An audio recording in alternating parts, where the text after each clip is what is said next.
ഓം നമഃശിവായ. ജ്യോതിഷ രത്നം ചാനലിലേക്ക് ഏവർക്കും സ്വാഗതം. ഈ വീഡിയോയിൽ 11ാം ഭാവത്തെ സംബന്ധിച്ച് പറയാം. ഒരു ജാതകന്റെ ധനലാഭത്തെക്കുറിച്ച് വിചിന്തനം നടത്താൻ ജ്യോതിഷിമാർ ഈ ഭാവത്തെയാണ് പരിഗണിക്കുന്നത്. ശുഭഗ്രഹങ്ങൾക്കും പാപഗ്രഹങ്ങൾക്കും ഒരുപോലെ ഗുണകരമായ ഭാവമാണ് 11ാം ഭാവം. ബലവാന്മാരായ ഗ്രഹങ്ങൾ അത് ശുഭഗ്രഹമായാലും പാപഗ്രഹമായാലും 11ാം ഭാവത്തിൽ നിന്നാൽ ആ ഗ്രഹം ജാതകന് ധനത്തെ നിർലോഭം നൽകിക്കൊണ്ടിരിക്കും. എല്ലാ ഭാവങ്ങളിലും വെച്ച് ഏറ്റവും ശ്രേഷ്ഠമായ ഭാവമാണ് 11ാം ഭാവം. 11ാമിടത്ത് ഏത് ഗ്രഹം നിന്നാലും അത് ശുഭഗ്രഹമായാലും പാപഗ്രഹമായാലും ജാതകന് ദീർഘായുസിനെ നൽകുന്നതാണ്. 11ാമിടത്ത് ഗുളികൻ നിന്നാൽ ആ ഗുളികൻ ജാതകന് യോഗകാരകനാണ്. ധനവും സൗഭാഗ്യങ്ങളുമൊക്കെ ആ ഗുളികൻ ജാതകന് വാരിക്കോരി നൽകുന്നതാണ്. എന്നാൽ 11ാം ഭാവത്തിൽ ദുർബലനായ ഗ്രഹമോ മൗഢ്യമുള്ള ഗ്രഹമോ നീചനായ ഗ്രഹമോ 6ാം ഭാവാധിപനോ 8ാം ഭാവാധിപനോ യോഗകാരകനായ ഗ്രഹമോ നിന്നാൽ ജാതകൻ ഒരു നിർധനൻ അഥവാ ദരിദ്രൻ ആയിരിക്കും. അതിന് കാരണം യോഗകാരകനായ ഗ്രഹം 11ൽ നിന്നാൽ യോഗബലം നശിച്ചു പോകും. 11ാം ഭാവം തന്നെ യോഗ ഫലദായകമാണ്. അവിടെ മറ്റൊരു യോഗകാരകനായ ഗ്രഹം നിൽക്കുമ്പോൾ ആ ഗ്രഹത്തിന്റെ യോഗഫലം താനെ നശിച്ചു പോകുന്നത് സ്വാഭാവികമാണ്.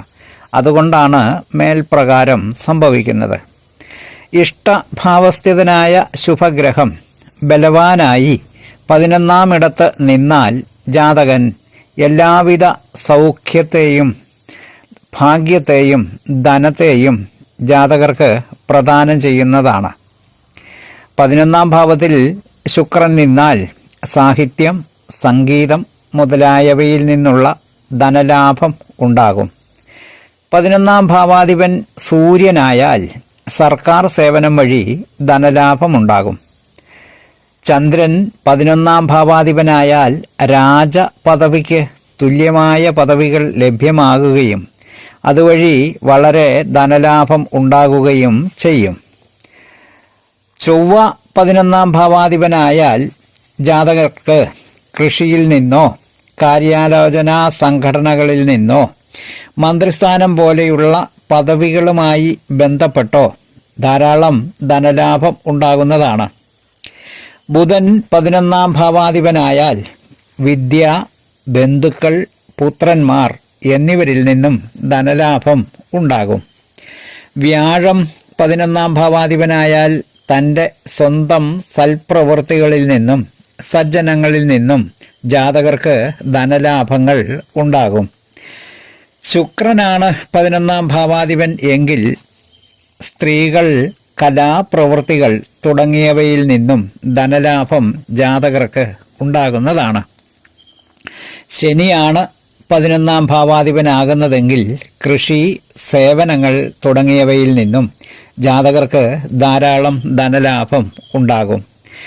11ാം ഭാവത്തിൻ്റെ 7ൽ ഒരു ശുഭഗ്രഹം നിന്നാൽ, അതായത് 11ലേക്ക് ഒരു ശുഭഗ്രഹത്തിൻ്റെ ദൃഷ്ടി ഉണ്ടാകുകയും അതുവഴി ജാതകർക്ക് ധനലാഭം ഉണ്ടാകുകയും ചെയ്യും.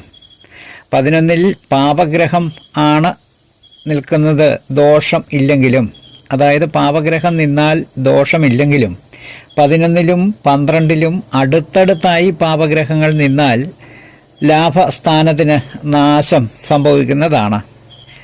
11ാം ഭാവാധിപൻ 1, 4, 7, 10, 5, 9 എന്നീ കേന്ദ്ര ത്രികോണ ഭാവങ്ങളിൽ നിന്നാൽ ജാതകൻ വലിയ ധനവാനായിരിക്കും.